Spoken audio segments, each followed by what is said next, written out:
gembeng kaya bayi. Wah, ngono wae tak nangis senggurukan. Kudara, apa? Kowe tandinga karo Begawan Bisma. Wani kowe? Sing kandha sapa? Kowe kuwi lho. Ngopo? Kowe tandinga karo Begawan Bisma.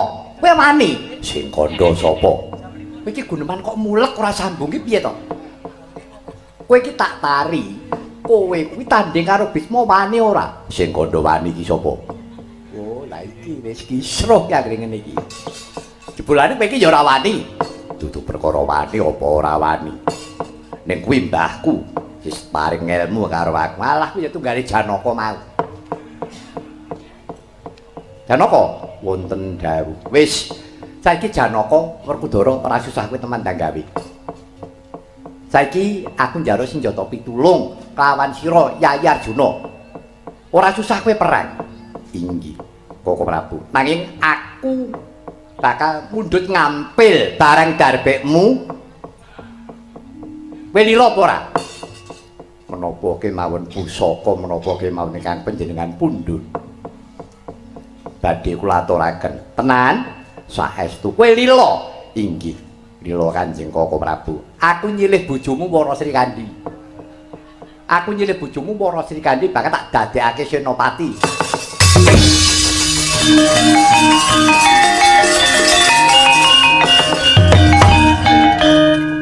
Bareng aku arep nyilih bojomu Wara Srikandhi tak dadekake senopati kok kowe ndengengek. Ngopo?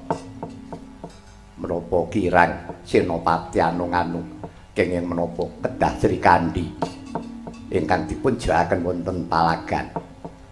Lah kowe dhewe ya ora wani ngono lho. Ora coba. Kowe ora wani, Werkudara ora wani bareng aku arep perintah Srikandhi, kowe ora entuk. Menika bojo kula. Aku ngerti nek Srikandhi kuwi bojomu. Lati pakarti kudu nyawiji, ucape batine kudu padha.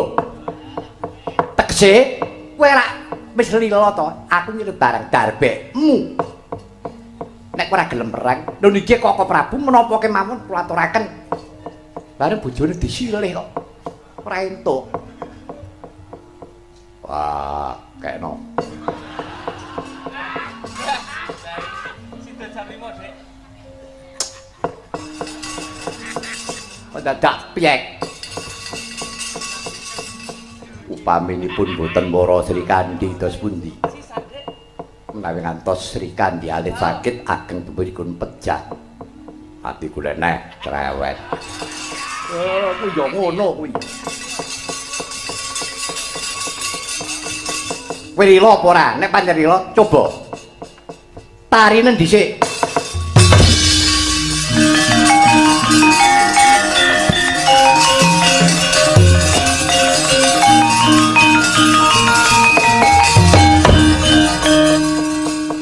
Dumadung dawuh Kanjeng Pangeran.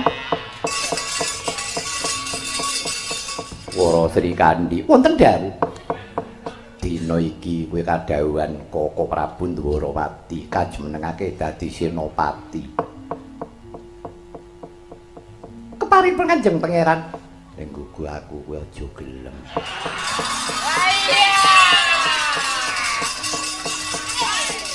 Tepat. Ampun kula menika nggih senopati najan kula menika putri. Nanging kula menika nggih prajurit. Sampun kajengaken to Kanjeng Pangeran? Werkudara, apa? Kok suwe men kae. Coba kae tilik ana kae ngopo?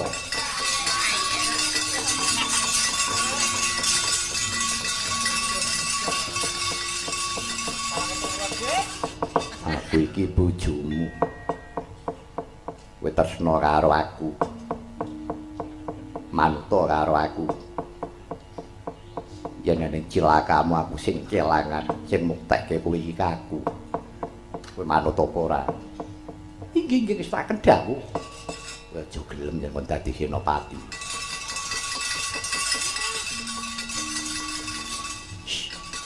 Apa? Sing lanang ora entuk.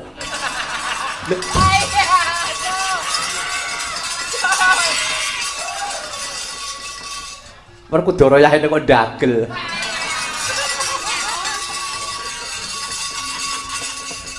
Ya wis, coba engko kepiye dadi ning lelakon.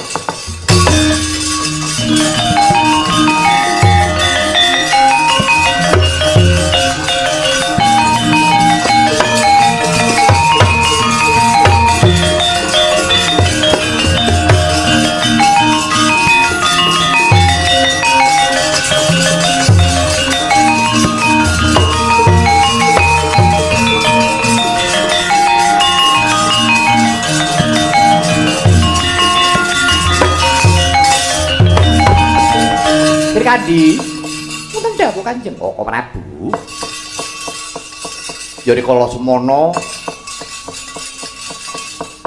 ingkang ngraka Yayi Arjuna minangka dutaningipun Kakang matah kelawan Wara Sri Kandi ya jeneng sira Yayi tak dawuhi jumeneng dadi senopati Ngalaga kowe tak angkat derajatmu rikala semono kowe kuwi ya senopati pepetingan kowe meguru manah sapa jembok gurone ya Janaka nyatane kowe ya unggul bisa ngungkuli para putri liyane nah dina iki buktekno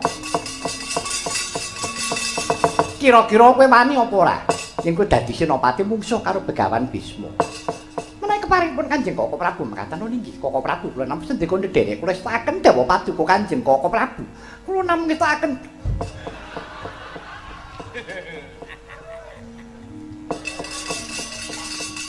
rasa jual jawil. Haha. Oh. Werkudara kok guyu. Ora wangun.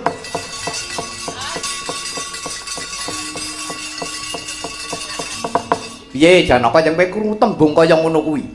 Saiki aku ngelingke karo Siadi jaman kowe ngarah Wara Sri Kandi.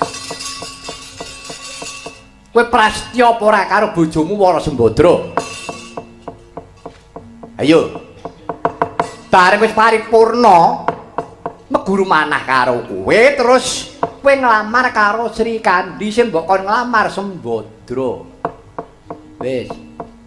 Apa umum to kuwi? Arep rabi meneh sing nglamar kok bojone ora dapurmu apa enek.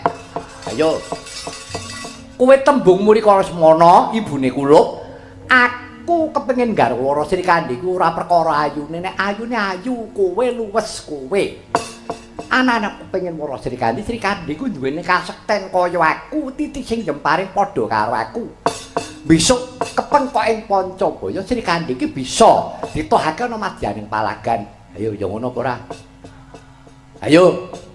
Ora ketal-ketil mripatmu kowe. Ya ngono ora? Inggih. Lah iya. Ngono kok dadak. Kesun ayo bojomu dandana cara perjurit.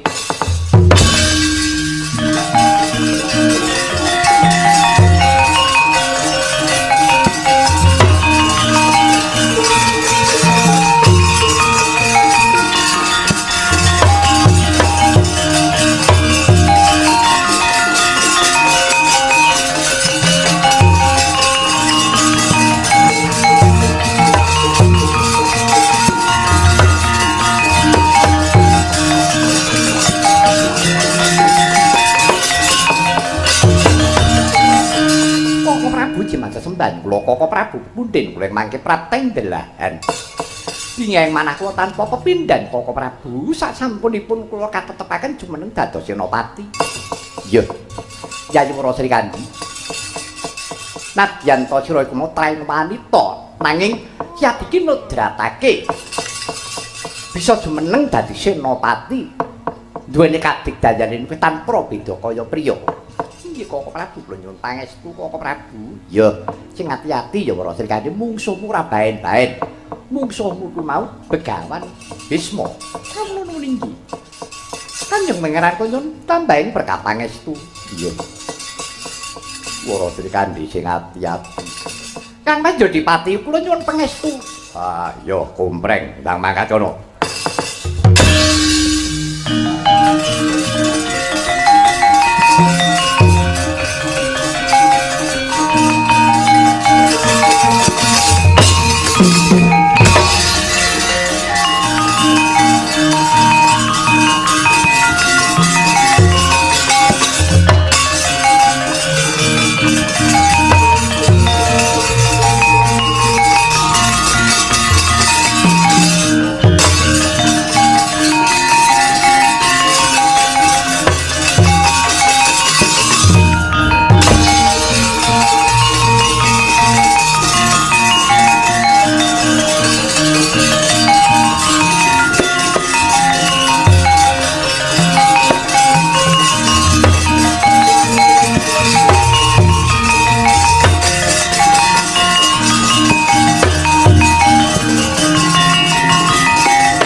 dalah.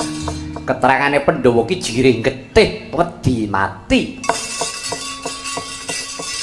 Apa kurang Senopati sing pepethingan?